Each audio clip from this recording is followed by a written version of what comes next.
হেসেলে হচ্ছে গরম গরম ভাত ভাত বসিয়ে দিয়েছি। দেখো বন্ধুরা হয়েই এসছে। এটা জিরে কাঠি চাল তো বেশি সময় লাগে না। ঠিক আছে, আর একটা নতুন রেসিপি তোমাদের সাথে শেয়ার করছি। দেখো বন্ধুরা, তোমরা এইভাবে খেয়েছো কিনা আমাকে কমেন্ট করে অবশ্যই জানাবে।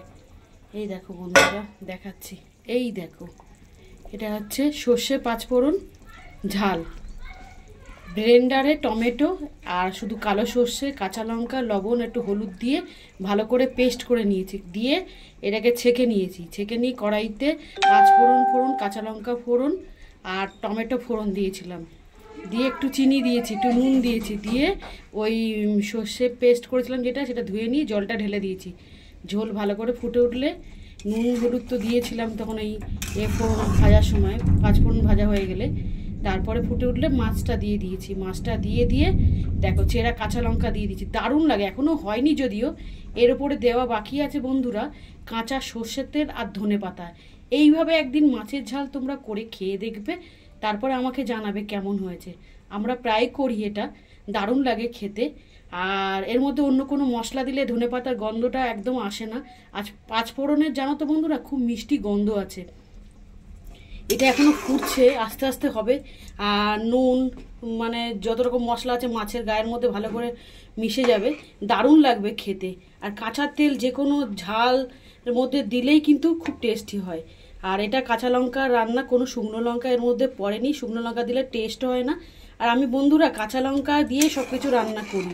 ঠিক আছে, শুকনো লঙ্কা বলতে তোমার ওই ফোড়নে যা দিই। ঠিক আছে, ফাইনাল তোমার লুকটা পরে শেয়ার করছি। সাথে থাকো, সঙ্গে থেকো। আর আমার রেসিপিগুলো যদি তোমাদের ভালো লেগে থাকে বন্ধুরা, আমাকে সাবস্ক্রাইব করে আমার পাশে থেকো। দেখাচ্ছি তোমাদের ফাইনাল। এই দেখো বন্ধুরা আমি ধনেপাতা অ্যাড করে দিচ্ছি। আর কতটা দেখতে লোভনীয় হচ্ছে তোমাকে কি বলবো। আমি একটু হাতায় করে চেখে দেখলাম যে সব কিছু ঠিকঠাক হয়েছে নাকি। দারুণ হয়েছে খেতে, দারুণ।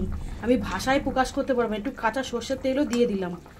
এটা একদম যা ফুটছে না, যা গন্ধ বেরিয়েছে, সর্ষে বাটা দিয়ে এরকমভাবে আমার মা করতেন জানো তো বন্ধুরা। তোমাদের সাথে শেয়ার করলাম তাই আজকে এই মেনুটা। তোমরাও করে খেয়ে আমাকে জানাবে কিন্তু। ঠিক আছে, আসছি আবার পরে ফিরে। দেখো এক হাতে ভিডিও করছি, এবার ভাতটাও হয়ে গেছে বন্ধুরা, উপর দিয়ে দিই। আর সাথে আছে কাঁকরোল আর বরবটি আলু ভাজা, সেটা এখনো করিনি, করে উঠবে। এক হাতে সব কিছু করতে হয়, বোঝোই তো কতটা ঝামেলা। করে নিই তারপর আবার আসছি। এ দেখো বন্ধুরা সবজি এখনো কেটে উঠতে পারিনি। বলেছিলাম বরবটি কাঁকরোল ভাজা করব, তো এই যে এনে দিয়েছে, এটা কাটবো, কেটে নুন হলুদ মাখিয়ে ভাজা করে নেবো। আজকে এই রেসিপি হচ্ছে। কেমন লাগছে রেসিপিগুলো কমেন্ট করে জানাবে। আর কার কার ভালো লাগে এরকম রেসিপি সেটাও কমেন্ট করবে। দেখো বন্ধুরা আমার রেডি হয়ে গেছে পাঁচফোড়ন সর্ষে ঝাল ধনেপাতা দিয়ে। দেখো আমি একটু গ্রেভি রেখেছি বন্ধুরা, তোমরা যদি না চাও না রাখতে পারো, কিন্তু এরমভাবে করে খেয়ে দেবে, গ্যারেন্টি দিচ্ছি দারুণ লাগবে খেতে। যাদের ঘরে লোক সংখ্যা বেশি তাদের একটু গ্রেভি না রাখলে খাওয়া যাবে না। আর আমি যেহেতু একটা শুকনো রেসিপি করছি, আর একটু ঝোল বা গ্রেভি যে কোনো তরকারিতে না রাখলে ভাত খাওয়া মুশকিল হয়ে যাবে। আর একটু এর সঙ্গে লেবু ডলে নেবো, খেতে দারুণ লাগবে।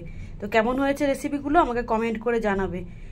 দেখো এক হাতে কাজ করছি, এক হাতে ভিডিও করছি, একদম গরম জাস্ট নামালাম। কতটা কালারফুল হয়েছে দেখতে দেখো বন্ধুরা, খুব লোভনীয় রেসিপি। তোমরা খাবে, খুব ভালো লাগবে। এই কাঁচা লঙ্কা ডলবে ভাতের মধ্যে, আহ কি গন্ধ। আর এখন ধনেপাতা গন্ধ তো স্বর্গ।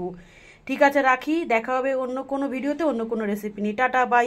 সবাই পাশে থেকেও, আমাকে একটু ভিডিওগুলো দেখো, একটু বড় ভিডিওগুলো একটু না দেখলে কি করে হবে বন্ধুরা। সবাই সবার ভিডিও দেখবে, পোস্টে লাইক কমেন্ট করবে, এটাই তোমাদের কাছে মানে আশা করি। আমিও সবার ভিডিও দেখি, লাইক কমেন্ট করি বন্ধুরা। ঠিক আছে, টাটা।